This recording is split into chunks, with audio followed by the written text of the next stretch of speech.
తలనొప్పితో suffer అయ్యే వాళ్ళు కామన్‌గా వాళ్ళకి వచ్చే ఆలోచన తలనొప్పి ఎందుకొస్తుంది?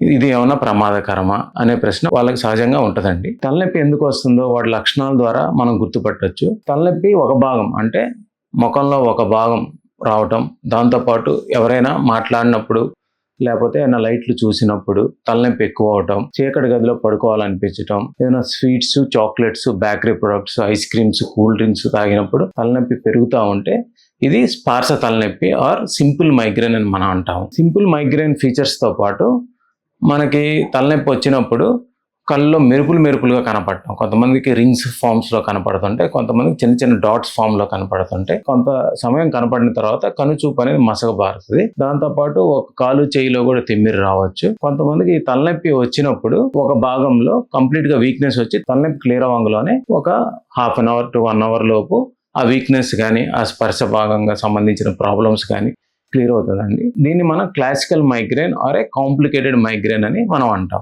మనకి తలలో ఫ్రంటల్ పార్ట్ అంటే నుదిటి భాగము, మెడ పై భాగము, దాంతోపాటు మెడ ఎఫెక్ట్ అయిపోయి రాత్రిపూట నిద్రలో ఎక్కువగా తలనొప్పి రావటము, నిద్ర డిస్టర్బెన్సెస్ ఉండటము ఉంటే దీన్ని మనం టెన్షన్ టైప్ హెడేక్ అంటాం. దీంట్లో మెయిన్ ఫీచర్ తలనొప్పితో పాటు ఈ కండరాలు అనేది బిగుతవటం అనేది జరుగుతుంది. ఇది one of the form of primary headache అండి. ఇంకో ఫార్మ్ ఆఫ్ హెడేక్ అండి మనకి కంటి భాగంలో తలనొప్పి రావటము, దాంతోపాటు ముక్కు కారటము, ఇది చాలా సివియర్ ఫార్మ్ ఆఫ్ హెడేక్. దీనికి కంట్లో నీరు రావటం, ముక్కు అంతా పట్టినట్టు ఉండటము. దీని యొక్క ప్యాటర్న్ ఏంటంటే రోజులో ఒకే టైంలో అంటే రాత్రిపూట కానీ పొద్దున పూట కానీ ఒకే టైంలో వస్తుంది. ఒక వారం 10 రోజులు వస్తుంది. చాలా సివియర్గా ఈ హెడేక్ అనేది ఉంటుంది.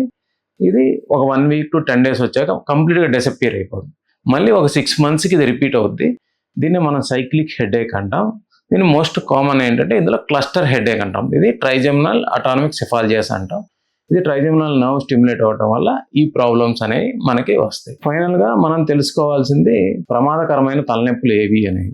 రాత్రి నిద్రలో తలనొప్పి వచ్చి నిద్రతో పాటు మనం డిస్టర్బెన్స్ జరిగి లేచిపోవటం, దాంతోపాటు సివియర్గా వామిటింగ్స్ రావటం, జీవితంలో ఎప్పుడూ రాని తలనొప్పి రావటం, తలనొప్పితో పాటు కొన్నిసార్లు ఫిట్స్ లాగా రావటం, లేదా కాలు చేయి కొంచెం వీక్నెస్గా ఉండటం అనే ఫీచర్స్ ఉంటే ఇవి మోస్ట్లీ సెకండరీ హెడేక్ అండి. మెదడులో ఏదైనా లోపం వల్ల వచ్చిందనేది మనం ఐడెంటిఫై చేసి వెంటనే మనం న్యూరాలజీ కన్సల్టేషన్ అనేది మనం తీసుకొని సరైన వైద్యం చేసుకోవాలండి.